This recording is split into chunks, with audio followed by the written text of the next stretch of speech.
அத்தியாயம் 38. திருப்தி அடையாத துஷ்டர்கள். ஒரு சமயம் வனவாசம் செய்து கொண்டிருந்த பாண்டவர்களை கண்டுவிட்டு பிராமணன் ஒருவன் அஸ்தினாபுரத்துக்கு திரும்பி வந்தான். அவன் திருதராஷ்டிரரிடம் சென்று அவர் செய்த மரியாதைகளை பெற்ற பின் பாண்டவர்கள் வனத்தில் இருந்த நிலையை அவருக்கு விளக்கியுரைத்தான். பாண்டவர்கள் காற்றிலும் மழையிலும் வெயிலிலும் வனத்திலும் வருத்தப்பட்டு கொண்டிருக்கிறார்கள் என்று பிராமணன் உரைத்ததை கேட்டதும், இந்த அனர்த்தனம் எதில் முடியுமோ தெரியவில்லையே என்று திருதராஷ்டிரர் மனம் வருந்தினார். இதனால் அவருக்கு மேலும் கவலை உண்டானது. தருமனது சொல்லுக்கு கட்டுப்பட்டு பீமன் எத்தனை காலத்திற்கு தன் கோபத்தை அடக்கிக் கொள்வான்? என்றாவது ஒரு நாள் பாண்டவரது கோபம் கரை உடைந்து பெருவெல்ல பிரவாகமாக புரண்டோடும் என்று மகாராஜா திருதராஷ்டிரர் மிகவும் அஞ்சினார். பீமனும் அர்ஜுனனும் தாம் அவர்களுக்கு செய்த அநியாயங்களுக்காக நிச்சயம் பழிவாங்குவர். சகுனி, துரியோதனன், கர்ணன், மந்த புத்திவானான துச்சாதனன் ஆகியோர் கொம்பு தேனுக்காக வேண்டி மரத்து நுனியில் ஏறிவிட்டு அங்கிருந்து தொங்குகின்றனர். கீழே பீமனது கோபம் என்ற பாதாள படுகுழி அவர்களது நாசத்திற்காக வேண்டி தன் வாயை திறந்தபடி காத்து கொண்டிருப்பதை அவர்கள் புரிந்து கொள்ளாது இருக்கின்றனரே என்று அவர் கவலைப்பட்டார். ஐயகோ, பேராசைக்கு எதனால் இரையானோம்? நமக்கு என்ன குறை? அப்படி இருக்க ஏன் இவ்வாறு செய்தோம்? எதன் பொருட்டு அநீதியில் இறங்க நேர்ந்தது? இருக்கும் ஐஸ்வர்யங்களை நல்ல வழியில் செலவு செய்து சுகமாக வாழாது துராசை கொண்டோமே. நாம் பாண்டவர்களுக்கு செய்த பாவ வினை அதற்கான பலனை நமக்கு அளிக்காமல் இராது. இந்திரலோகம் சென்ற அர்ஜுனன் திவ்யாஸ்திரங்கள் பலவற்றை பெற்று திரும்பியுள்ளான். மானிட சரித்திரத்துடன் சொர்க்கத்திற்கு சென்று திரும்பியவன் அவன். எங்களை பழிவாங்க வேண்டியல்லவா இவ்வாறு செய்துள்ளான்? இல்லையே, எந்த ஒரு மனிதர் இந்திரலோகத்தை கண்டுவிட்டு அச்சுக போகங்களை அனுபவிக்க விரும்பாது திரும்பி வருவான் என்று பலவிதமான சிந்தனைகள் திருதராஷ்டிரருக்கு உண்டாகி அவரது கவலையை அதிகரித்து கொண்டிருந்தன. திருதராஷ்டிரர் தன் புத்திரர்களுக்கு பாண்டவர்களால் நேரப்போகும் அழிவை எண்ணி வருந்தி கொண்டிருக்கையில் சகுனியும் கர்ணனும் துரியோதனனும் அது பற்றி கவலையே இல்லாது மேற்கொண்டு பாண்டவர்களுக்கு எந்த விதத்தில் மேலும் தீங்கு விளைவிக்கலாம் என்ன சதி தீட்டம் தீட்டுவதிலேயே கவனமாக இருந்தனர். துரியோதனனிடம் சகுனியும் கர்ணனும், துரியோதனா, பாண்டு புத்திரர்களிடமிருந்து ராஜ்யம் நம்மிடம் வந்துவிட்டது. இனி நாம் பொறாமையால் வாடி வதங்க வேண்டியதில்லை. இதற்கு காரணமாக அமைந்தது உனது கூர்மையான புத்தி என்று புகழ்ந்துரைத்தனர். அது கேட்ட துரியோதனன், ஆமாம் ஆமாம், நீங்கள் சொல்வது முற்றிலும் உண்மை. ஆனால் கர்ணா, பாண்டவர்கள் வனத்தில் அவதிப்படுவதை நான் என் கண்ணால் காண வேண்டும். நமது சந்தோஷ நிலையை கண்டு அவர்கள் குமுற வேண்டும். அவர்களின் அவல நிலையை நாம் நேரில் பார்த்தால்தானே நம் மனதில் உள்ள சந்தோஷம் பூர்த்தியாகும். இதற்கு என்ன செய்யலாம்? வனத்திற்கு சென்று அவர்களை பார்க்கலாம் என்றால் என் தந்தை அனுமதிக்க மாட்டாரே என்று கவலைப்பட்டான். மேலும் அவன் கர்ணனிடம், கர்ணா, நம்மை காட்டிலும் அந்த பாண்டவர்கள் தவ வலிமை பெற்றதாக எண்ணி என் தந்தை அவர்களை கண்டு அஞ்சுகிறார். வனத்தில் நாம் அவர்களை சந்திக்க நேர்ந்தால் நமக்கு ஆபத்து நேரும் என்றெண்ணி சம்மதம் தரமாட்டார்.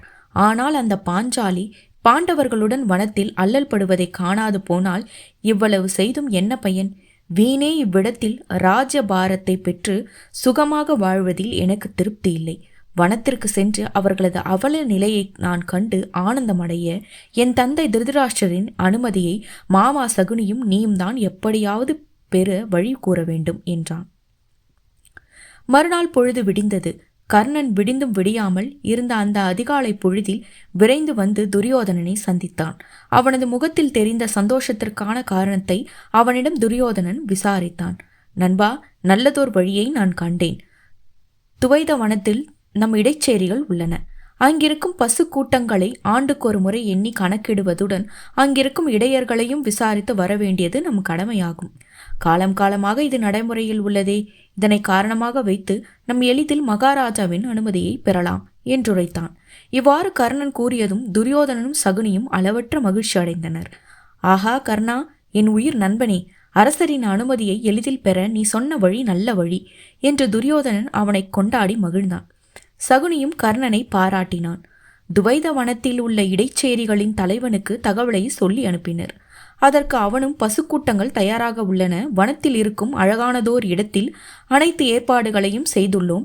அரசகுமாரர்கள் வந்து பசுக்களின் வயது, நிறம், ஜாதி, பெயர் ஆகியவற்றை வழக்கம் போல் குறித்து கொண்டு இளம் கன்றுகளுக்கு அடையாளமிட்டு கொள்ளலாம். வனத்தினுள் சென்று வேட்டையாடி மகிழலாம். பசு கணக்கெடுப்பு முற்றிலும் முடித்துக்கொண்டு அரசகுமாரர்கள் மீண்டும் நாடு திரும்பலாம் என்று மகாராஜா திருதராஷ்டிரரிடம் இடைசேரி தலைவன் விண்ணப்பம் செய்து கொண்டான். துரியோதனனும் மற்றவர்களும் திருதராஷ்டிரரிடம் இதற்கு அனுமதி தர வேண்டும் என்று வலியுறுத்தினர். ஆனால் அவர்களுக்கு அனுமதி தர திருதராஷ்டிரருக்கு விருப்பம் இல்லை. அரசகுமாரர்கள் வேட்டைக்கு செல்வது என்னமோ நல்லதுதான், பசுங்குட்டங்களை கணக்கெடுப்பது சரியே. ஆனால் அந்த வனத்தில் பாண்டவர்கள் உள்ளதாக நான் கேள்விப்பட்டேன். அதனால் அங்கு நீங்கள் செல்வது சரியல்ல. நானும் விரும்ப மாட்டேன். அவர்கள் நம் மீது கடும் கோபத்துடன் இருக்கும் இச்சமயத்தில் அவர்கள் இருக்கும் வனத்தினுள் நீங்கள் சென்றிட நான் அனுமதிக்க மாட்டேன் என்று அவர் கூறி மறுத்தார். உடனே துரியோதனன், தந்தையே, நாங்கள் ஏன் அவர்கள் இருக்கும் இடத்திற்கு செல்லப் போகிறோம்? அப்படியே போக வேண்டிய நிலை உருவானாலும் வெகு எச்சரிக்கையுடன் இருப்போம் என்றான். மகனே துரியோதனா, எவ்வளவுதான் நீங்கள் எச்சரிக்கையுடன் இருந்தாலும் அவர்களால் உங்களுக்கு நிச்சயம் ஆபத்து உண்டாகும். வனவாசத்தில் இருக்கும் அவர்கள் இருக்கும் இடத்திற்கு நீங்கள் செல்வது நல்லதல்ல. உங்கள் பரிவாரத்தில் இருக்கும் யாராவது ஒருவன் பாண்டவர்கள் இருக்கும் இடத்திற்கு செல்ல நேரலாம். அவ்வாறு செல்லும் அவன் அவர்களிடம் மரியாதை குறைவாக நடந்து கொள்ளலாம். அதனால் பெருங்கலகம் உண்டாகும். அதனால் நீங்கள் செல்ல வேண்டாம். வேறு யாரையேனும் உங்கள் பிரதிநிதியாக அங்கு அனுப்பி பசுக்கூட்டங்களை கணக்கெடுக்கும் பணியை முடித்துவிட்டு வர சொல்லுங்கள் என்று திருதராஷ்டிரர் கூறினார். அப்போது சகுனி, மகாராஜா, தருமன் தர்மத்தை நன்கறிந்தவன். அரசவையில் தங்கள் முன்பாக பிரதிஜ்ஞை செய்துள்ளான். அதனால் பாண்டவர்கள் அவனது சொல்லுக்கு கட்டுப்பட்டு நடப்பார்கள். நம்மிடம் அவர்கள் கோபம் கொள்ளும் நிலை உருவாகாது. வேட்டையாடுவதில் வெகு விருப்பம் கொண்ட துரியோதனனை தாங்கள் இக்காரணத்தை கொண்டு தடுக்க வேண்டாம். வழக்கம் போல் அவனும் மற்றவர்களும் சென்று இடைச்சேரியில் உள்ள பசுக்கூட்டங்களை கணக்கெடுத்து திரும்பட்டும். நானும் அவர்களுக்கு துணையாக செல்வேன். வனத்தில் பாண்டவர்கள் இருக்கும் இடத்திற்கு புத்திரர்கள் செல்ல மாட்டார்கள். வீண் பயம் கொள்ள வேண்டாம். அவனுக்கு அனுமதி தருமாறு தங்களை வேண்டிக் கொள்கிறேன் என்று கேட்டுக்கொண்டான். சகுனியின் வார்த்தைகளை உண்மை என நம்பிய திருதராஷ்டிரர், சரி, அவ்வாறே செய்யுங்கள். எவ்விதத்திலும் அவர்களால் உங்களுக்கு ஆபத்து உண்டாகாதபடி நடந்து கொள்ளுங்கள் என்றுரைத்து அவர்கள் வனம் சென்றிட அனுமதித்தார்.